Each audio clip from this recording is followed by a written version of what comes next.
बिस्मिल्लाहिर्रहमानिर्रहीम अस्सलामु अलैकुम वरहमतुल्लाहि वबरकातुहू। आप देख रहे हैं ताज़ा हालात यूट्यूब चैनल और आज 19 मई 2025 है और आज दिन है पीर का।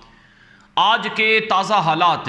वीलॉग के अंदर आपको कुछ ताज़ा ख़बरें और मालूमात आलमी मंजरनामे से आपके सामने रखेंगे। बिलखुसूस इसराइल के अंदर से ताज़ा ख़बरें हैं मेरे पास वो आपके सामने रखी जाएंगी। सबसे पहले एक बड़ी ख़बर आई है कि अमेरिका के असलहे के जहाज़ वो इसराइल के लिए पहुंच रहे हैं। आप जानते हैं जब से गज़ा और इसराइल के दरमियान लड़ाई चल रही है तब से इसराइल को अमेरिका की तरफ से भरपूर सपोर्ट और मदद दी जा रही है और अमेरिका के साबिक सदर जो बाइडन की जो हुकूमत थी, जाहिर है उसी की हुकूमत में 7 अक्टूबर 2023 को ये जंग शुरू हुई थी। तो 7 अक्टूबर 2023 से लेकर 2025 की आज मई की 19 तारीख है, तो अभी तक ये लड़ाई चल रही है और इस वक्त तक इसराइल की तरफ से जो अमेरिका की सपोर्ट और मदद है इसराइल को मिल रही है। बताया जाता है कि माजी की जो हुकूमत थी जो बाइडन की, उसने इसराइल को उस वक्त मुख्तलिफ तरह की रिपोर्ट्स हैं, बाज़ रिपोर्टों के मुताबिक 10 से 12 अरब डॉलर का असला दिया, बाज़ के मुताबिक 30 अरब डॉलर का,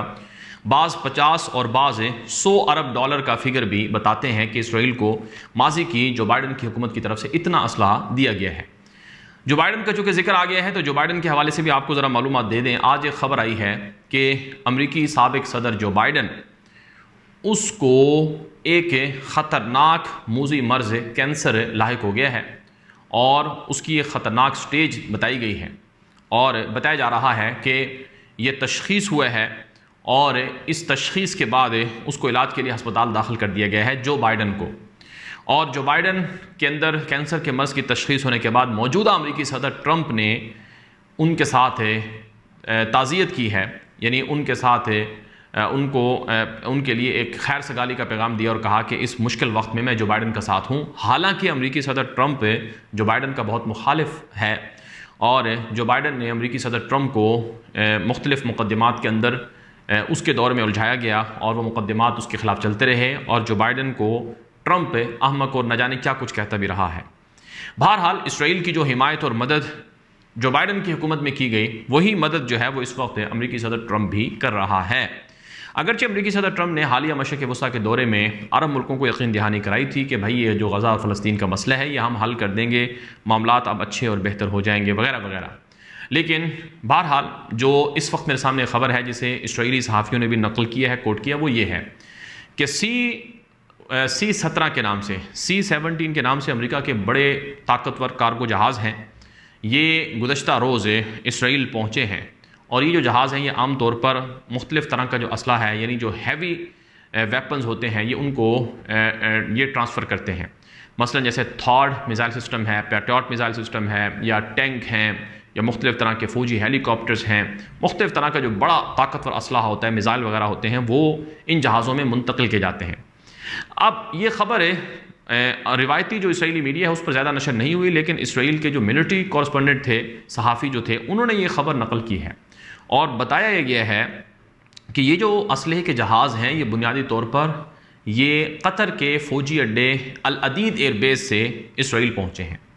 कतर में अमेरिका का एक बड़ा फ़ौजी अड्डा है जिसे अल अदीद एयरबेस कहा जाता है। वहाँ पर अमेरिका की हज़ारों की ज़्यादा में फ़ौज भी मौजूद है। अभी चंद दिन पहले जब ट्रंप ने इस फ़ौजी अड्डे का दौरा किया तो उसने वहाँ फ़ौजियों से ख़िताब भी किया और कहा कि तुम अमेरिका के बहादुर लोग हो और दुनिया ये बात जानती है कि अमेरिका से बड़ी कोई फ़ौज है नहीं, अमेरिका से बड़ी टेक्नोलॉजी किसी के पास है नहीं। और हैरान कुन तौर पर ट्रंप ने वहाँ जो अल अदीद एयरबेस पर ख़िताब किया था तो उस वक्त अमेरिका का ड्रोन MQ-9 रीपर भी अक़ब में खड़ा हुआ था। वो अमेरिका का MQ-9 रीपर ड्रोन जो कि यमन में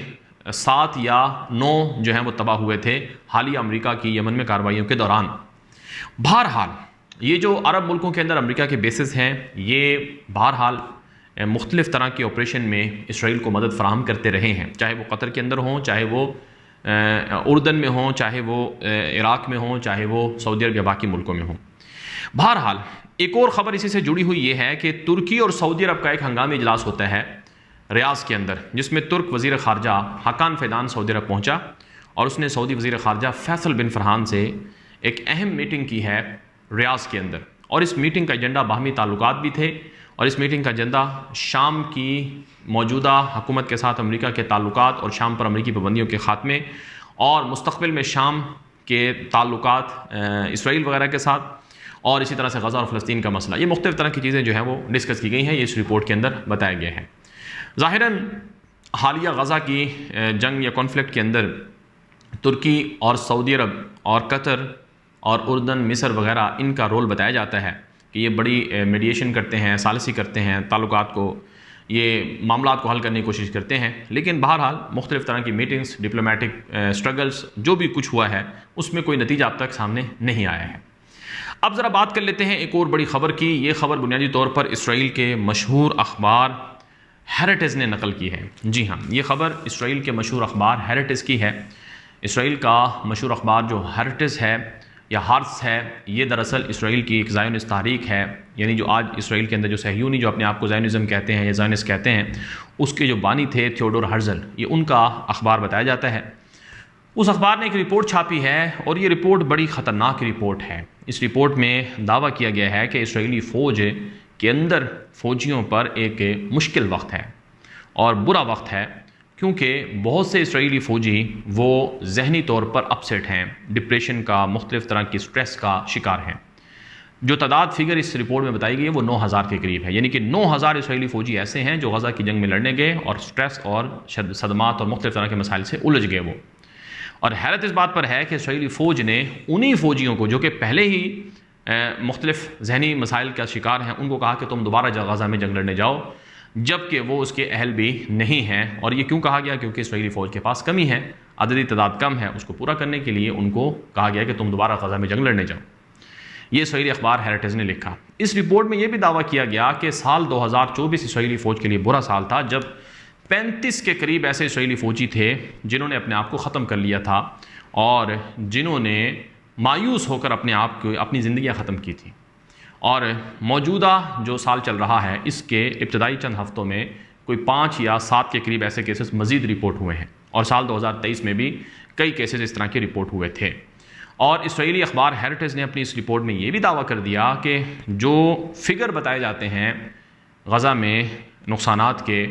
عام طور پر فگر اس سے زیادہ بھی ہوتے ہیں، اور ان میں سے کچھ ایسے بھی فگر تھے کہ جن کو خاموشی سے دفنا دیا گیا اور ان کا میڈیا وغیرہ پر چرچا بھی نہیں کیا گیا۔ تو یہ اسرائیلی اخبار ہیریٹز کی ایک تہلکہ خیز رپورٹ نشر ہوتی ہے جس پر اسرائیل کے اندر بہت زیادہ غصہ ہے۔ یاد رہے، اسرائیل کی جو عوام ہے وہ نیتن یاہو کی حکومت کے خلاف احتجاج کرتی ہے۔ اسرائیل کی جو اپوزیشن جماعتیں ہیں، جیسا کہ بینی گینٹس کی جماعت ہے، بینی گینٹس اسرائیل کا ایک سابق وزیر دفاع جنگی کابینہ کا حصہ رہ چکا ہے، وہ یہ کہتا ہے کہ بھائی یہ جنگ بند کی جائے۔ اور غادی ایزنکوٹ اسرائیل کا فارمر آرمی چیف رہا ہے، جس کا اپنا بیٹا غزہ کی جنگ میں مارا گیا تھا، بھتیجا بھی مارا گیا تھا، وہ جنگی کابینہ کے ابتدائی دنوں میں حصہ تھا، بعد میں الگ ہوا، وہ بھی کہتا ہے کہ ہمارا نقصان زیادہ ہو رہا ہے اور ہمارے فوجی وہاں مر رہے ہیں۔ اسی طرح سے یتسحاق بریک کے نام سے ایک اسرائیلی فوجی جنرل ہے، اس کے بیانات بھی ریکارڈ پر موجود ہیں، جو غزہ کے اندر اسرائیل کے معاملات پر، فوجی کارروائیوں پر شدید ناقد ہے اس کا۔ وہ ابھی آج کا بھی بیان ایک آیا ہے یائر لیپیڈ کا، جو کہ اسرائیل کا اپوزیشن لیڈر ہے، اس نے کہا کہ نیتن یاہو کے پاس کوئی پلان نہیں ہے، کوئی منصوبہ نہیں ہے، اس کی وجہ سے ہمیں نقصان ہو رہا ہے غزہ کے اندر، اور وہ ہمارے فوجیوں کو الٹا مروا رہا ہے، اور بہتر یہی ہے کہ ہم اس کی حکومت کو ختم کریں اور اسرائیل کو ایک نئے منزل اور مقصد کی طرف لے کر جائیں۔ تو اس لیے اندرونی طور پر بہت سے مسائل ہیں جن سے اسرائیل الجھا ہوا ہے۔ بہرحال اب تک کی تازہ معلومات تھی، اپڈیٹ تھی، آپ تک پہنچائی گئی ہیں۔ تازہ حالات کا یہ ویلاگ آپ نے دیکھا، اس کو آگے نشر کریں، اپنی رائے کا اظہار بھی کریں، اور بالخصوص آپ اس چینل کو سبسکرائب کریں۔ یہ ہمارا نیا یوٹیوب چینل ہے، ہمارا مرکزی یوٹیوب چینل ٹاپ 5 نیوز بھی ہے، اسے بھی سبسکرائب کر لیں۔ ہمارا ایکس اکاؤنٹ، واٹس ایپ کے چینل اور گروپس بھی ہیں، انہیں بھی جوائن کر لیں۔ اجازت دیجیے، السلام علیکم ورحمۃ اللہ وبرکاتہ۔